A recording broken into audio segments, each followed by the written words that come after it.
কৃষ্ণ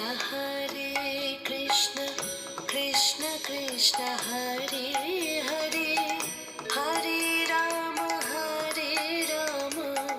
রাম রাম হরে হরে। তো আমি সকালবেলার পূজা শেষ করে চলে আসলাম রান্নাঘরে। আজকে সকালবেলা ভাত বানাবো না, রুটি বানাবো। আর কালকার যে বুটের ডাল রান্না করেছিলাম তা ছিল, তা দিয়ে আজকে রুটি খেয়ে নেব।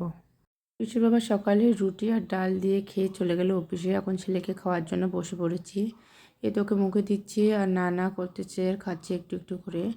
ওকে খাইয়ে দেয় আবার শুরু করবো রান্নাবান্নার কাজ। এর মধ্যে আমি একটু চা বানিয়ে নিলাম, চা রুটি খেয়ে নেব। চা রুটি খেয়ে দিয়ে পিউসোনাকে একটুখানি পড়াতে বসালাম। কয়েকদিন হলো পড়াতে বসাই না। এই সুযোগে ওকে একটু আপেল কেটে নিয়েছি, ওকে খাইয়ে দিচ্ছি। আর ও লিখতেছে 1 2 1 2টা লেখাবো। বাচ্চাদেরকে যদি প্র্যাকটিসটা বারবার না করানো হয় তাহলে ওরা ভুলিয়ে যায়।